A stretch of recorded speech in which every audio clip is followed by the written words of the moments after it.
Formal nang naghain ng kasong cyber libel si Senator Riza Ontiveros laban sa dating whistleblower na si alias Rene o Michael Morillo na nagsabing binayaran umano siya para tumestigo sa Senado laban kina Pastor Apollo Kibuloy at dating Pangulong Rodrigo Duterte maging kay VP Sara Duterte.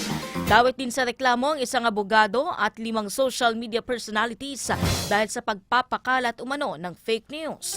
May mensahe naman si Vice President Sara Duterte kay alias Rene. May reporting Giljan sa Ace Cruz. Kabilang ang dating Senate witness na si Michael Maurilio o alias Rene sa sinampahan ng kasong cyber libel ni Senador Riza Ontiveros sa Department of Justice. Nagain din ang hiwalay ng mga reklamo ang senador laban sa abogadong si Ferdinand Topacio at 5 social media personalities na sina Jay Sonsa, Jeffrey Celis, Banat Bay, Cristel Chu at Alex Destor.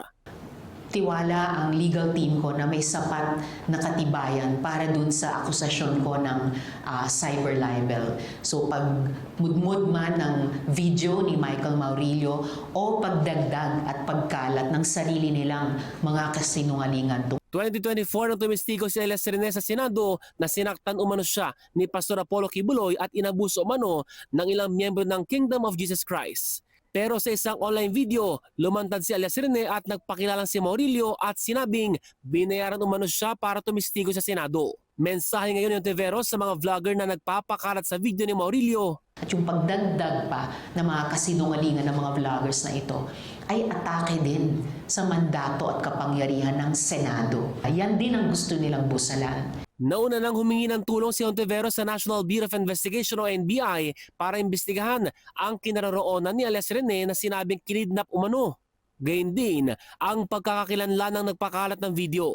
At hari nawa itong mga kasong inihain ko dito sa DOJ Prosecution Service at bunga na nga din ng investigasyon ng NBI, malalaman pa namin kung meron pa bang dapat ikaso at meron pa bang mga dapat kasuhan. May mensahe naman si Vice President Sara Duterte kay alias Rene. Kung sa tingin ni alias Rene na dapat siya ay mag-file din ng kaso, ay dapat gawin niya din yon para nasasabi niya yung totoo sa loob ng korte. Ayon kay Ontiveros, bahagi ito ng sistematikong pag-atake at pananakot sa mga testigo na gustong maglahad ng katotohanan sa Senado. Ace Cruz, Newslight.